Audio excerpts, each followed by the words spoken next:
Ladies and gentlemen, hello et bienvenue sur le podcast Les matchs de ma vie. À travers 5 matchs de foot, notre invité parle de son amour pour ce sport et nous ouvre ainsi sur quelques chapitres de sa vie. 5 matchs à raconter, beaucoup de bonheur à partager avec vous, où que vous soyez, où que vous nous écoutiez.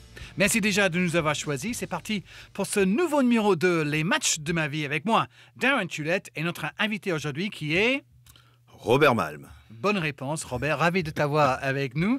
J'ai la chance de te côtoyer depuis le lancement de Beansport en 2012, donc on ne va pas faire en sorte de ne pas se connaître. On peut se tutoyer. Ah, mais même on va se tutoyer. J'espère bien, mon ami. Robert, ta carrière de joueur. En quelques mots pour nos auditeurs, 514 matchs en pro avec la bagatelle de 187 buts marqués, si j'ai bien compté. Oh, oui, tu as bien compté. Et on peut faire la liste de tes clubs. Oui, vas-y. Tu es capable de le je faire vais te le faire. Je vais te soulager, Darren. Ok, fais gaffe. J'ai liste Alors, tu as la liste. Okay. Alors, bien sûr, hormis l'Olympique de Grande-Sainte où j'ai débuté, parce qu'on débute tous dans un club amateur, j'ai débuté là. Et ensuite, pour le parcours professionnel, c'est Lens, c'est Dunkerque, c'est Fécamp, c'est Saint-Brieuc, c'est Lorient, c'est Toulouse, c'est Valence, c'est Guignon, c'est Wascal, c'est Grenoble, c'est Brest, c'est Montpellier, c'est Nîmes et on finira par la Côte d'Azur, Cannes. Pas mal, effectivement. Tu commences dans le nord, tu termines sur la Côte d'Azur. Avec, au mon passage de Valence, un retour à Lorient pendant l'année 99-2000. 14 clubs, Robert, en 20 ans de carrière pro. Alors, sachant à quel point tu es fort sympathique, ça veut dire que tu as forcément des amis un peu partout en France, donc ça, c'est une bonne nouvelle. Oui. Mais est-ce que ça traduit aussi une certaine bougeotte ? Alors la bougeotte n'est pas du tout due à ce que je voulais changer de club, elle est due à une situation donnée assez tôt dans ma carrière. Je suis à Lorient, saison 97-98, on monte en Ligue 1 et je dois prolonger mon contrat, sauf que je n'ai pas de contrat pour la Ligue 1. Dans mon contrat, il n'y a pas d'avenant en cas de montée en Ligue 1 ou quoi que ce soit, parce que ce qu'on fait toujours, on prévoit toujours, on ne sait jamais ce qui peut se passer. Et l'histoire fait que, je te la fais courte parce qu'on a pas mal de choses à voir, le président a refusé de me prolonger disant que mon contrat était valable. Sauf que je saisis la commission juridique de la Ligue pour savoir effectivement si mon contrat était valable. S'il était valable, il n'y avait pas de discussion à avoir. Sauf qu'il n'était pas valable que pour la Ligue 2, mais pas pour la Ligue 1. Wow. Donc je me retrouvais libre, si tu veux. Et à l'époque, Christian Gourcuff veut absolument que je reste. Et moi, je veux rester à Lorient parce que Lorient reste un club pour moi très à part. Et finalement, le président Louis Le Gallo, à l'époque, ne veut pas me prolonger, refuse de me prolonger à des montants dérisoires aujourd'hui. J'ai pas peur de le dire. Je gagnais 25 000 francs à l'époque. On était encore en francs. Pour ceux qui veulent faire la transaction ou la déduction, faites-le. Et je demandais pour les 2 années qui me restaient, j'étais même prêt à signer 3 ans, 50 et 55. Par rapport à l'année qui venait se passer, 50-55 000 francs à l'époque. Voilà. Donc, ce qui n'est pas énorme. Et il a refusé. Donc, du coup, je suis parti à Toulouse. Et puis après, malheureusement, on suit pas mal de choses. Mais si j'étais resté à Lorient, j'étais parti pour rester au moins 3-4 saisons, peut-être même plus, parce qu'après, l'histoire parce qu'elle a fait quand même que je suis revenu à Lorient. Mais voilà, la bougeotte a malheureusement commencé par ce fait.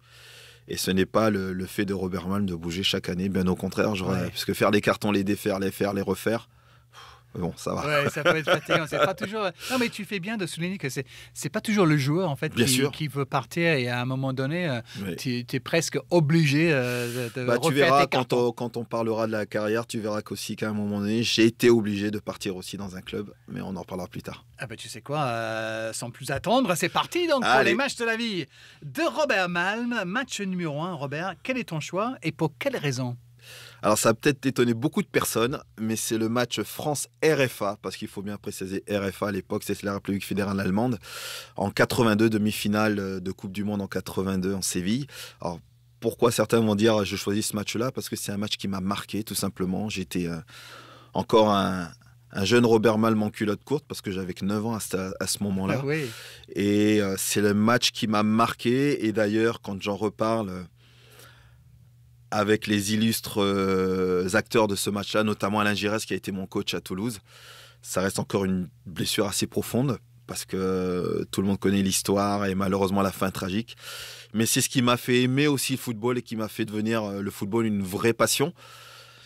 Et quelque part, tu t'es dit, peut-être qu'un jour, j'arriverai à venger l'équipe de France parce que tu rêves. Oui. Mais oui, ce match-là m'a marqué avec la joie, la tristesse. Et même aujourd'hui, quand je revois ce match, j'ai toujours du mal à... Je pense toujours qu'il va y avoir une fin heureuse pour l'équipe de France. Et finalement, cette fin malheureuse a peut-être aidé le football français justement à grandir et à être champion d'Europe 2 ans plus tard. Effectivement, en 84, champion d'Europe. Mais ce match à Séville a vraiment marqué l'histoire du football en France et bien au-delà, parce que beaucoup de gens en parlent, effectivement, d'une certaine génération, on va dire. Mais tous ceux qui ont peut-être plus de je sais pas, 40 ans ont vécu ce match. Et ça a laissé des traces, effectivement. Tu en parles aujourd'hui, bien plus tard. Mais c'est encore là, quoi. Ouais, c'est partie encore de ton là. histoire, toi Ouais, aussi, quand tu vois le match, tu vois la physionomie du match. Quand l'équipe de France mène 3-1, durant le temps de prolongation, avec ce but extraordinaire d'Alain Giresse, il y a la volée avant de Marius Trésor qui fait sauter tout le monde. Tu te dis, rien ne peut t'échapper. Et quand tu vois l'attentat et le geste déplorable d'Harald Schumacher sur Patrick Battiston, qui aurait pu perdre la vie à ce moment-là, là tu te dis, il y a quelque chose qui va peut-être faire basculer le match. Et justement, le match a basculé avec l'entrée de Rummenigge après, qui va remettre l'Allemagne sur la RFA, sur les rails, et qui va faire que ça sera le futur finaliste, pas le vainqueur, mais le futur finaliste. Tellement d'ingrédients dans cette dramaturgie à Sanchez-Pizjuan, effectivement. Exactement, c'était à Séville, oui. L'équipe de France perd. Donc, Marius Trésor t'a fait sauter. Tu avais 9 ans, tu sautais où? Tu étais où pour regarder ce match? J'étais chez moi, à Grande-Synthe, avec mes parents et mon père qui était un passionné aussi de football. On vivait le match avec lui et avec mon petit frère. Et quand Alain Giresse a marqué, on a fait 10 fois le tour de la table avec mon petit frère. On s'est sauté dans les bras. Mon père aussi était heureux et les voisins ne nous en ont pas voulu ce jour-là parce que nous, on était au rez-de-chaussée. C'est peut-être ceux du dessus qui nous ont entendu crier, mais je pense que les ont entendus aussi crier aussi fort que nous et ça reste, c'est ce qui te fait aimer, c'est ce qui m'a fait en tout cas, vraiment aimer le football parce que la petite histoire, j'ai commencé par le tennis. Mais ça m'a fait pencher la balance du côté foot, ce match-là. Et quand tu grandis avec des joueurs tels que Giresse, Platini, Tigana... non, Luis Fernandez n'était pas encore là. Il viendra après. Mais c'est vrai que ça reste... Non, moi, ça reste des moments mémorables parce que je t'en reparle aujourd'hui comme si c'était hier. Oui. Et cette communion, cette joie. C'est pour ça que je dis à chaque fois que le football a cette particularité-là. Il est capable de diviser, mais il est capable aussi de rassembler. Et quand les équipes nationales jouent, ça rassemble énormément de gens autour de l'équipe nationale. Toi, malheureusement, tu as eu la douleur, c'est qu'il y a la France et l'Angleterre en même temps ce jour-là, mais peut-être qu'à cette année-là, tu étais peut-être plus anglais que français. Oui, mais c'est vrai que c'est ça rassemble. Et la communion qu'il peut y avoir lors d'une Coupe du Monde reste des moments magiques et c'est ce qui me fait vraiment aimer encore en plus ce sport. Tu as parlé de ton papa qui était fan de foot aussi. Oui. C'était qui ton papa? C'était quel genre de bonhomme? Bonhomme, malheureusement, qui est parti trop tôt parce qu'il n'a pas pu assister après à la progression que j'ai pu avoir dans ce domaine-là parce qu'il est parti assez tôt, il est parti en 89. Un amoureux du football. Et je pense que l'année où il signe mon contrat de no sollicitation avec le Racing Club de Lens, il va tomber malade quelques mois après, et en 3 mois de temps, il est parti. Peut-être que quelque part, j'ai réalisé son rêve. Mais sans savoir non plus que j'allais devenir professionnel, parce que j'en ai vraiment pris conscience, on en reparlera un petit peu plus tard dans ce podcast, mais un amoureux du football, un amoureux du sport, parce que c'est peut-être lui aussi qui m'a transmis cette passion de suivre aussi tous les sports, parce que j'adore toutes les autres disciplines aussi, que ce soit la F1, en passant par la NBA, le tennis aussi, plein d'autres choses. Et c'est vrai qu'on a vécu pas mal d'émotions ensemble, la victoire de Yannick Noah en 83 à Roland-Garros, toutes ces choses-là font que c'est un vrai amoureux du sport, vraiment un vrai amoureux du sport et je pense qu'il nous a transmis ça, il me l'a transmis en tout cas, à mes frères aussi, mais je pense que j'en ai pris un petit peu plus que mes frères. C'est vrai? Je pense, oui. Mes frères adorent le sport, adorent le foot, parce qu'ils m'ont suivi tout au long de ma carrière et ont été mes premiers supporters. Mais ouais, je pense que j'en ai encore pris encore un peu plus qu'eux. Et il venait d'où, papa? Il était sportif, lui aussi? Papa sportif aussi, footballeur aussi. Il arrivait du Togo. Il a amené ma maman dans ses bagages avec lui au Togo. Pour la petite histoire, tu l'as dit, je suis né à Dunkerque. Mes parents m'ont conçu à Brédune, qui est pas très loin dans le nord. Ils se sont mariés à Brédune. Ma maman était enceinte de moi lorsqu'elle s'est mariée à mon papa. Et le nord et la ville de Grande-Synthe restent une histoire particulière avec la famille Malm, parce que ma maman, après le décès de mon papa, a travaillé pour la ville de Grande-Synthe. Mes frères y sont encore et travaillent aussi pour la ville de Grande-Synthe. Donc, si tu veux, les Malm et le Nord, et surtout Grande-Synthe, ont une longue histoire, une belle histoire d'amour. Et d'ailleurs, mes parents reposent là-bas aussi, en paix là-bas. Raconte un peu ton enfance alors, comment ça se passe? Ça se passe que, comme je te disais, je débute à l'Olympique de Grande-Synthe, l'OGS, football. Pas un petit peu par hasard, parce que je t'ai dit, j'ai débuté d'abord par le tennis et le foot est arrivé par la suite, parce que j'avais mon meilleur ami d'enfance, son papa était entraîneur. Il m'a dit, viens voir un coup au foot. Je dis oui. Mon frère cadet qui s'appelle Fidé, il va, je vais avec lui. Et puis pour la petite histoire, j'ai pas honte de le dire, certainement mon frère était plus doué que moi au départ. Ah ouais. Et on y va tous les deux, et puis on se prend au jeu, et puis j'y vais sans vraiment y retourner. Et puis un jour, je traînais derrière les buts, je ramassais les ballons. Et un entraîneur qui s'appelle José Pedrera me dit, viens t'entraîner, tu veux t'entraîner. Et puis il se découvre que ouais, je me prends au jeu. Et pour la petite histoire, je voulais jouer dans les buts au départ. Ah oui. Ouais. Et il m'a dit, non, toi, tu vas jouer devant. Je lui en ai voulu, sur le moment. Bon, l'histoire fait que... D'où venait cette envie d'être gardien de but? Parce que, je sais pas, c'était quand même assez spectaculaire, les parades, tout ce qu'il fallait faire avec. Et il s'avère que j'étais plutôt pas mauvais, quoi. Ah. Mais dans le champ, je l'étais aussi. J'avais certaines qualités, ce qui me permettait aussi d'être dans le champ. Et écoute, ça a été ça. J'ai un peu boudé au départ. Mais quand tu commences à marquer ton premier but, t'en mets un autre, t'en mets un deuxième, t'en mets un autre, tu te dis, finalement, il a peut-être pas tort. Mais dès que l'occasion se présentait pour jouer dans les buts, j'hésitais pas à y aller en tout cas. Oui, tu vois, j'en parlais récemment avec Edouard Cissé qui, lui, m'a raconté, fils d'un Sénégalais à Pau. Il m'a dit qu'il n'y avait pas beaucoup de joueurs avec la même couleur de peau que lui dans l'équipe, et que le fait d'être footballeur et être bon l'a aidé de ce côté-là, parce qu'il était un petit peu le chouchou à l'école, parce que c'était le meilleur sportif, quoi. Ouais, mais ce qu'il dit, c'est vrai, parce que moi, ça m'a aidé aussi. Alors, il n'y avait pas autant de problèmes de racisme qu'on peut avoir aujourd'hui, mais le fait, effectivement, d'être... enfant de parents émigrés, parce que mes parents ont immigré en France, même s'ils sont devenus français par la suite, m'a aidé effectivement, notamment dans le sport, m'a aidé effectivement à pousser certaines barrières, à avoir certains avantages. Je ne sais pas si on peut appeler ça des avantages, mais en tout cas, quand on prenait les compétitions UNSS, l'athlétisme, comme j'allais assez vite, m'a permis effectivement, Robert, tu démarres soit le relais ou tu le finis. Pas de problème. Donc ça a aidé.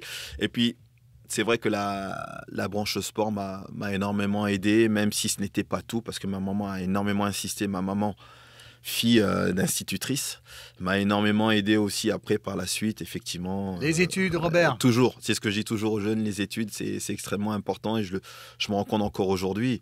Et pour rien cacher, avec la Coupe du Monde qu'on a vécue au Qatar ensemble, j'ai pris des cours d'anglais.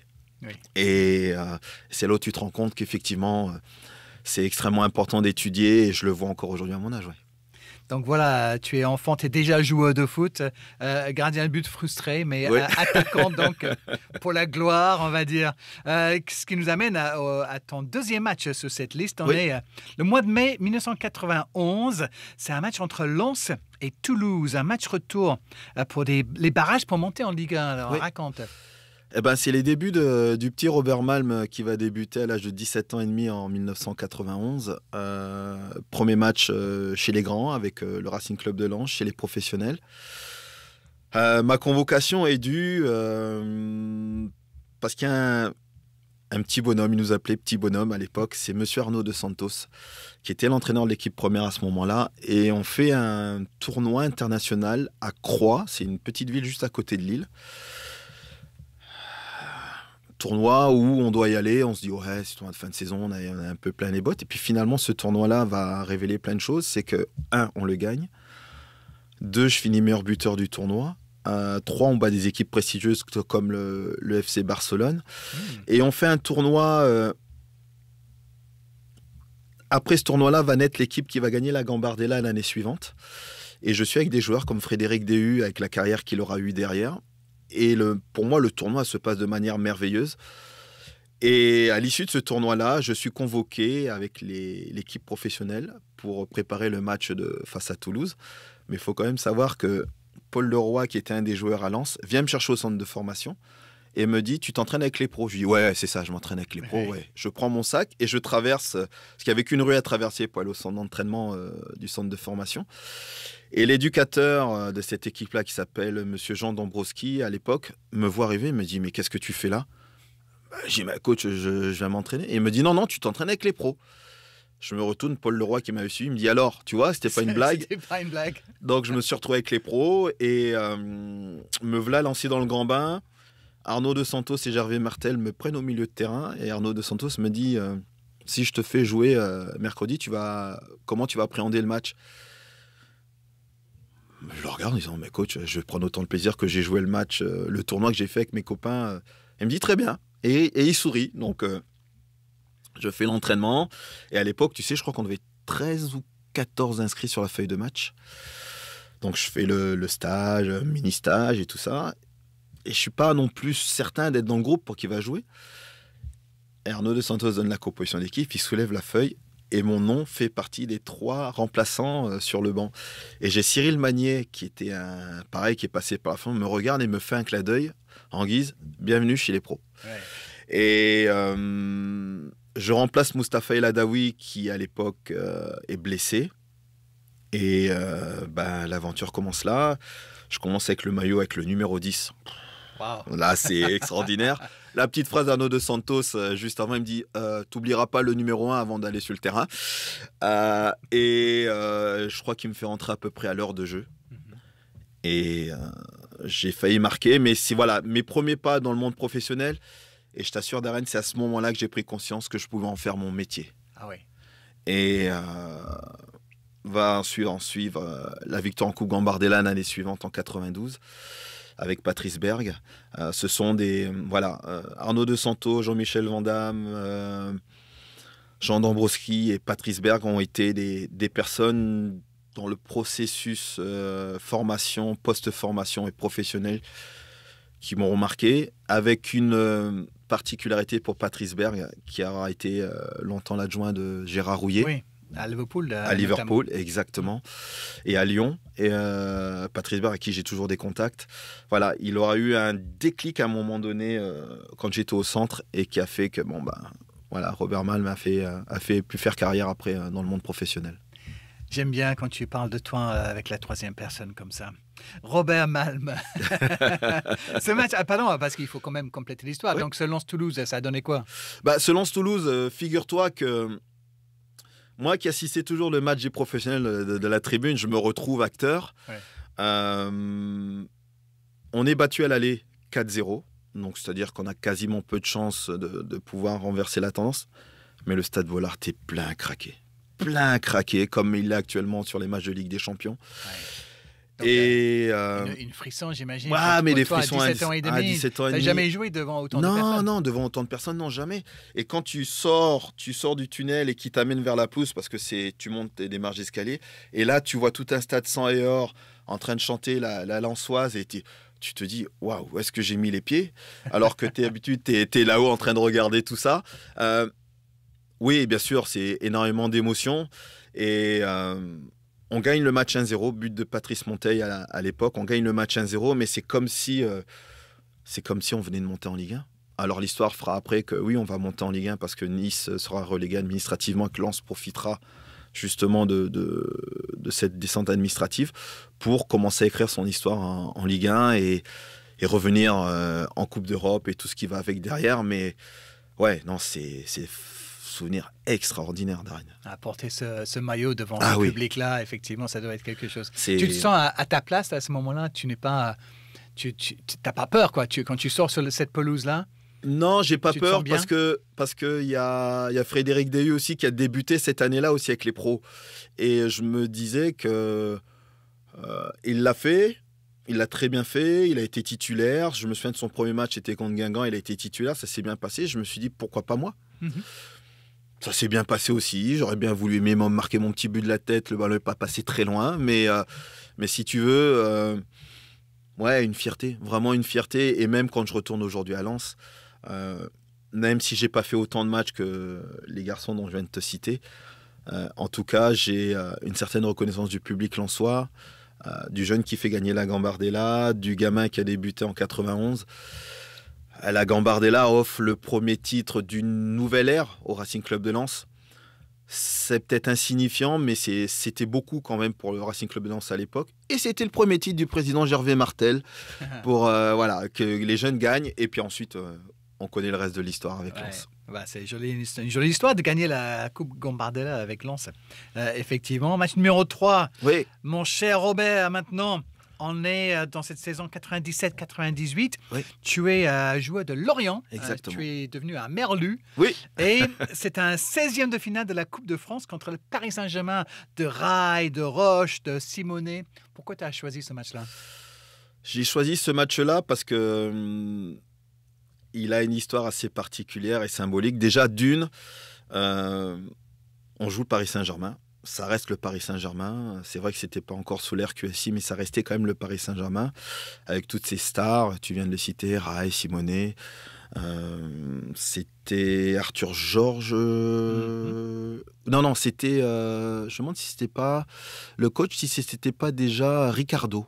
Je me demande si c'était pas Ricardo à ce moment-là qui va gagner. On joue contre le futur vainqueur de la Coupe de France. Marco Simonet marque le but qui permet à Paris de passer, mais nous on fait un match solide. Et la première anecdote, c'est que je croise Rail dans les couloirs. Ah ouais. Et alors, je suis resté pétrifié. c'est vrai. Je t'assure, pétrifié. Un gamin comme s'il venait de voir son premier cadeau de Noël.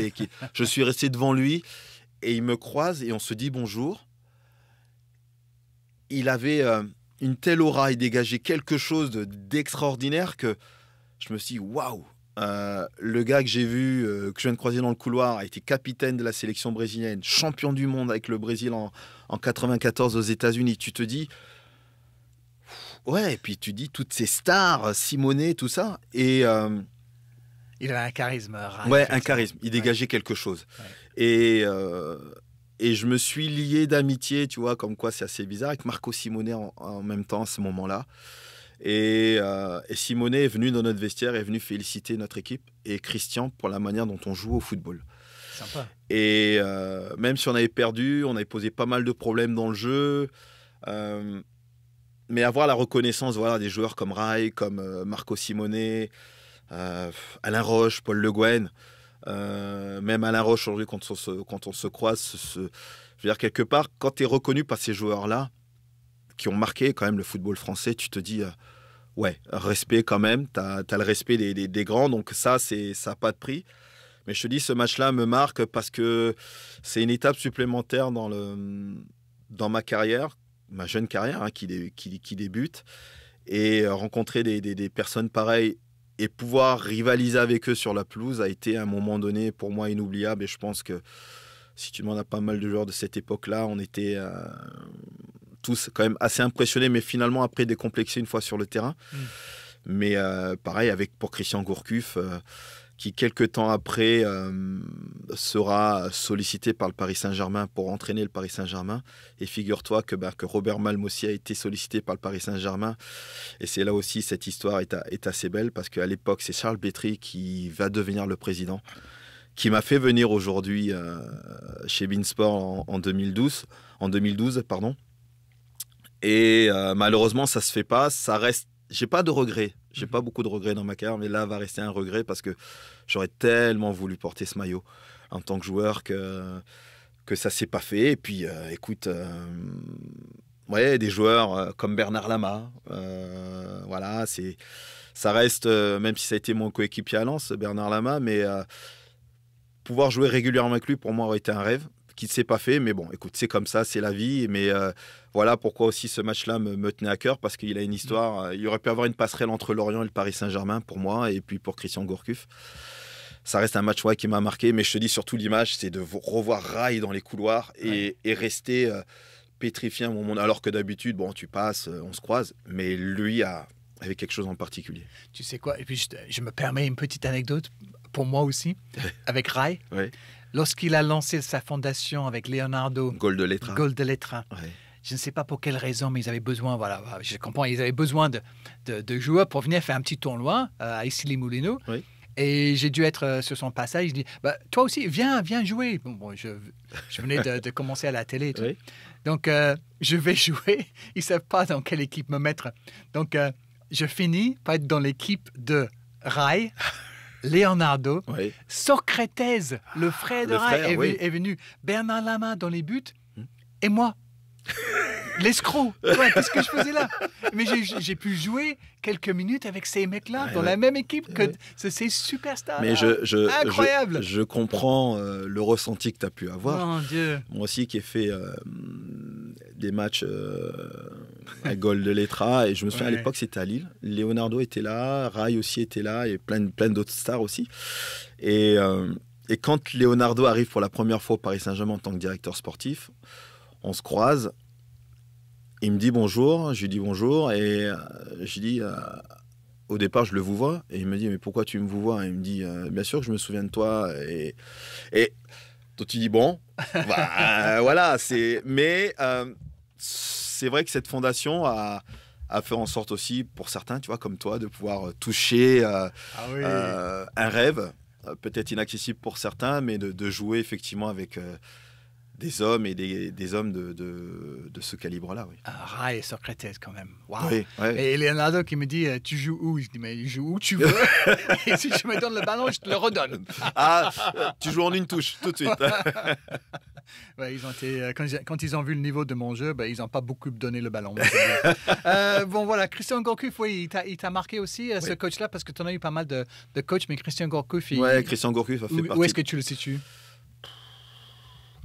Christian, je le situe parmi au même niveau que Patrice Berg, mais de manière différente. Christian, sur le plan tactique, sur le plan du jeu, humainement aussi, a été d'un niveau extraordinaire. Si tactiquement j'arrive à cerner certaines choses, c'est parce qu'il s'était un passionné, il nous a transmis ça. Et il a été, quelque part aussi, un petit peu secrètement, peut-être un futur éducateur en puissance, ou je sais pas, mais en tout cas, non, Christian te faisait aimer le jeu, le foot, le beau jeu. Et l'année où, justement, cette année-là, saison 97-98, je suis sûr, si demain tu l'as dans un podcast et que tu lui demandes quelle est la saison qu'il a le plus aimé malgré toutes ces nombreuses montées qu'il a pu faire, je te parie aujourd'hui, un resto qui va te répondre 97-98, parce qu'on a tout eu cette année-là, Darren. Humainement, footballistiquement parlant, c'était extraordinaire. Et tout ne réussissait cette année-là. On se trouvait les yeux fermés. Je vais même te dire, ça en devenait même insolent par moments dans le jeu. Parce qu'on a gagné des matchs. Le tarif est d'aider 3-0 à la maison. Je me souviens même de certains matchs où le public n'était pas satisfait parce qu'on n'avait pas marqué les 3 buts. Mais c'est extraordinaire. Humainement, ça a été extraordinaire. Vous avez la meilleure attaque de Ligue 2 cette saison-là. Vous montez. Effectivement, toi, tu as mis 16 buts en championnat. Oui. Et vous êtes leader presque toute la saison. Vous vous faites coiffer sur le fil lors de la dernière journée, c'est ça? On se fait coiffer par le fil par Nancy et Pablo Correa qui était joueur à l'époque. On se fait coiffer sur le fil et puis le président, lui, était content. Il a dit tant mieux, comme ça on n'aura pas de prime à leur donner. Bon, bref. Écoute, ça c'est... Mais non, finir avec titre de champion, ça aurait été vraiment une saison complètement réussite. Elle est réussite parce que on monte. Lorient monte. La première montée, il manque le titre. Mais écoute, on prend quand même parce qu'on a vraiment vécu, je te dis, je me répète, mais footballistiquement parlant, humainement, une saison vraiment enrichissante. En parlant d'aventure humaine, on va avancer sur une sacrée histoire que tu vas nous raconter. Vous écoutez, les amis, Les Matchs de ma vie, le podcast de beIN Sport, où notre invité raconte les 5 matchs de foot qui ont le plus marqué sa vie. On arrive au match numéro 4 de Robert Malm. Et ce numéro 4, Robert, Oui. c'est une histoire de Coupe du Monde. Oui. Alors, on est le 19 juin 2006, la Coupe du Monde se déroule en Allemagne et on va jouer le deuxième match de poule pour le Togo contre la Suisse. Alors, qu'est-ce que c'est que cette histoire? Comment tu te retrouves chez les éperviers pour cette Coupe du Monde? Alors, il faut que tu saches que, je l'ai dit avant, mes parents sont togolais, donc j'ai la double nationalité franco-togolaise.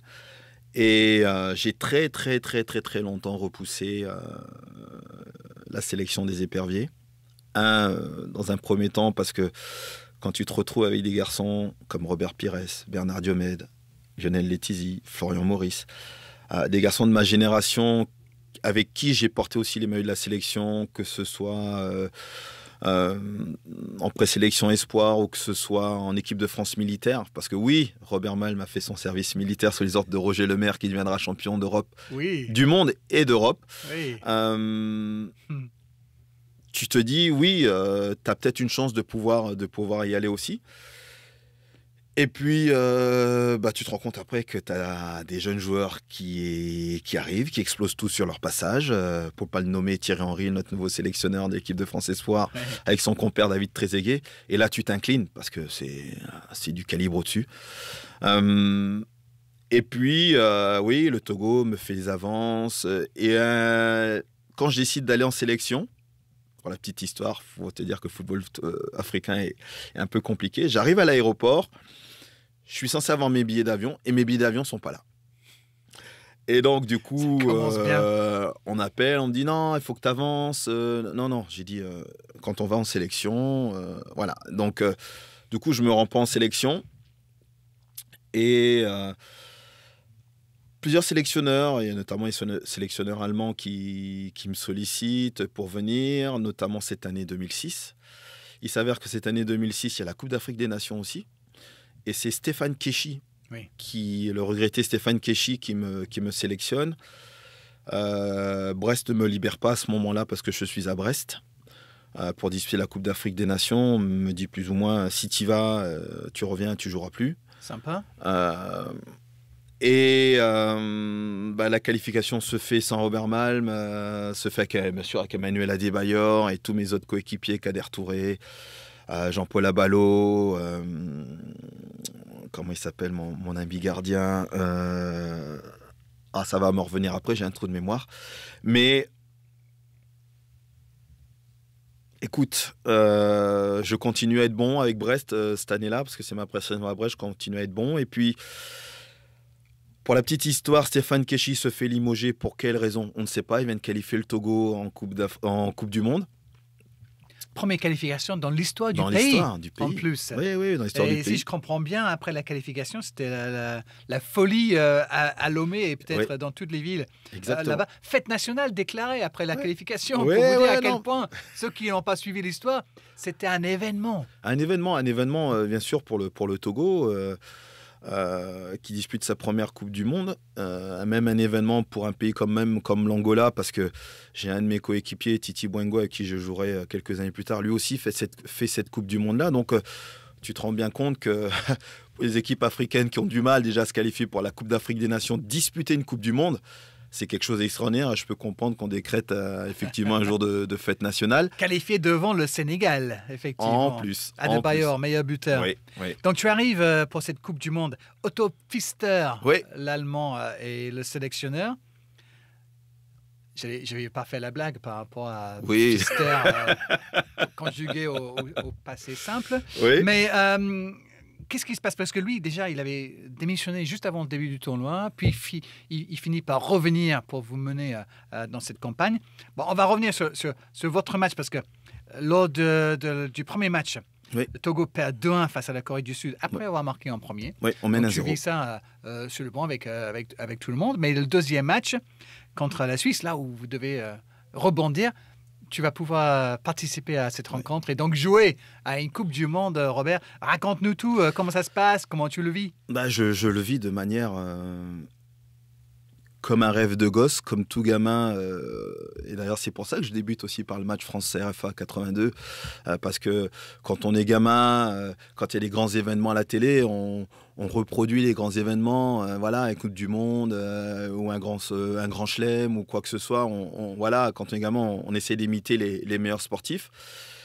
Et quand je joue ce match Togo-Suisse, je suis entre le moment où je reviens, j'enlève ma chasuble et que je vais entrer sur la pelouse d'arène. Il y a tout qui défile dans ma tête. Bien sûr, le premier, c'est pour mon papa. La deuxième, c'est pour tous mes potes footeux avec qui j'ai pu jouer et qui auraient rêvé être à ma place. Et tous mes potes à qui on jouait, on faisait les Coupes du Monde derrière les immeubles, on se faisait les interquartiers, quoi que ce soit. Pendant ce petit laps de temps, tout défile. Et puis, je me retrouve propulsé à jouer une Coupe du Monde. Et c'est là où tu te rends compte que tu atteins le Graal de ce qui se fait dans le football international. Bien sûr, on rêve tous d'être footballeurs professionnels. Quand on est professionnel, on veut jouer en Ligue 1. Quand on est après en Ligue 1, on rêve de devenir international. Et puis après, tu veux suivre les compétitions Coupe d'Europe, Coupe d'Afrique des Nations et Coupe du Monde. Je te dis, il y a plein de choses qui se passent dans ma tête. Ce match-là est un match un peu bizarre parce que on aurait beaucoup pu mieux l'aborder. Je pense que si ce match-là, on nous siffle les 2 pénaltys qui doivent être sifflés sur Emmanuel Adebayor, le match peut prendre une autre tournure et on peut poser beaucoup de problèmes à l'équipe suisse. Et peut-être encore plus de problèmes à l'équipe de France à ce moment-là. Parce que vous perdez 2-0 contre la Suisse et vous allez perdre contre la France après. D'ailleurs, la France avait besoin de cette victoire pour continuer dans la compétition. Mais revenons sur à l'abordement de cette rencontre, parce que ça arrive souvent à la Coupe du Monde, des histoires de primes qui apparemment ont foutu un peu le bordel dans le camp. Il y avait même une histoire de menace de ne pas jouer de la part des joueurs. C'était quoi l'histoire? En fait, si tu veux, les joueurs qui avaient fait la qualification devaient toucher des primes. Il y avait une prime de qualification, il y avait une prime de participation qui avait été négociée par les joueurs. Et il s'avère que rien n'avait été versé. Donc, j'irai encore une fois, malheureusement, comme ça se passe trop souvent en Afrique, c'est encore des problèmes politiques où trop de gens se mêlent du sportif. Et on nous a promis tellement de choses qu'à un moment donné, on joue le match contre la Corée. Après le match de la Corée, vos primes seront versées, et ceci et cela. On ne voit rien arriver. Puis à un moment donné, les plus anciens se sont levés. On dit, c'est la seule chose qui malheureusement fonctionne en Afrique, c'est de menacer de ne pas jouer. Pour te dire jusqu'où ça a été, c'est qu'on a fait retarder l'avion des Italiens. En fait, l'avion qui nous a amenés à Dortmund devait aller chercher l'équipe italienne et la redéposer sur son camp de base. Et il s'avère que, comme on a fait traîner un peu les choses, on a même failli être menacé de disqualification. Et finalement, une solution a été trouvée au dernier moment. Mais le mal était fait. Le mal était fait parce que ça nous a fait un peu sortir de notre Coupe du Monde. Cette génération 2006 avec Adebayor, Kossi Agassa, maintenant ça m'est revenu, notre gardien, Jean-Paul Abalo, Thomas Dosevi, Oloufadé, Kader Touré, le seul buteur togolais de l'histoire, de l'histoire du Togo, Romao. Les frères Senaya, on avait vraiment d'Aren Stasio, une sélection qui avait du talent parce que les 3/4 d'entre nous sont passés par les centres de formation français, des Bayer à Metz, moi à Lens, Thomas Dosevi, pareil, les frères Senaya par Cannes. Tu te dis, il y a quelque chose à faire, vraiment quelque chose à faire dans cette Coupe du Monde. On avait un groupe qui était extrêmement difficile, mais qui était abordable. Je reste persuadé, et j'en parle souvent avec Kader Touré, si on n'avait pas eu ces problèmes-là, on aurait pu faire quelque chose. Et Otto Pfister avait effectivement, pour revenir à lui, avait démissionné pendant la rencontre. Et il nous disait, je vais te le faire, vous les Togolais, je vous laisse dans votre blabla. Et il part, les larmes aux yeux, franchement les larmes aux yeux parce qu'il était touché, parce qu'il ne pouvait pas continuer dans une ambiance pareille. Finalement, la situation s'arrange. Il revient. Et après, on finit la compétition. Et je te dis, il me fait participer à ce match face à la Suisse, qui reste pour moi, Dortmund, un endroit spécial, un stade spécial, parce que on a commenté de nombreuses Ligues des Champions avec Beansport, notamment à Dortmund. Et puis quand tu vois tout un stade de 80 000 personnes plein pour un match Togo-Suisse, alors qu'il aurait pu être rempli à peine aux 3/4, il était plein. Ouais, ça reste un moment dans ma carrière. Voilà, j'ai été mondialiste, j'ai été international. Ouais, que dire de plus? Je ne sais pas si j'ai suffisamment d'adjectifs qualificatifs pour pouvoir t'exprimer ce que j'ai pu ressentir à ce moment-là, mais sur toute la Coupe du Monde, de la préparation jusqu'à la fin de cette Coupe du Monde, j'ai vécu ce qui faisait de mieux et d'avoir eu la chance de l'avoir fait avec mon pays d'origine. Je pense que quelque part, il y a quelqu'un là-haut qui, je pense à mon papa, qui a dû être tellement fier que voilà, ça me rend tellement fier aussi d'avoir pu faire et d'être venu international aussi par la suite avec l'équipe nationale du Togo. Eh oui, c'est fabuleux. Et cette équipe, effectivement, n'a plus jamais requalifié pour une Coupe du Monde. Le Togo, on le souhaite pour bientôt, pourquoi pas. Allez, on te ramène un peu plus sur terre. Le dernier des 5 matchs qui ont le plus marqué ta vie, Robert Malm, c'est lequel et qu'est-ce qui t'a fait choisir celui-là? C'est le match Nîmes-Laval. Alors, il est particulier parce que les gens vont dire mais pourquoi c'était pas... Oui, c'était en national, certes, mais ça permettait de remettre le Nîmes Olympique parmi les clubs professionnels. Le Nîmes Olympique a une histoire aussi en France assez conséquente. Et ça faisait 6 ans que Nîmes j'étais en national. Et pour la petite histoire, j'étais à Montpellier, moi, j'étais pas très loin. Et ne jouant pas beaucoup sous les ordres de Roland Courbis, Roland avait été très clair avec moi dès le départ. Et c'est moi qui avais insisté pour pouvoir essayer de lui faire changer d'avis. Ça n'a pas marché. Et puis finalement... À regret, le président Nicolas décide de me laisser partir à Nîmes. Là, j'arrive à Nîmes, Darren, et on fait une remontée mais fantastique qui nous permet d'avoir ce match face à Laval, où le stade des Costières est plein, craqué. On est plus de 18 000 personnes. Il y avait une ambiance mais de dingue dans ce stade. Et pour te dire que... Avant qu'on parte à la mise au vert, justement pour préparer ce match-là, il y avait une queue devant le stade des Costières pour prendre les billets. Mais les gens avaient tellement été sevrés de football au haut niveau qu'à un moment, ils se disent c'est pas possible. Nîmes est tout près de retrouver le monde professionnel, donc on va faire quelque chose.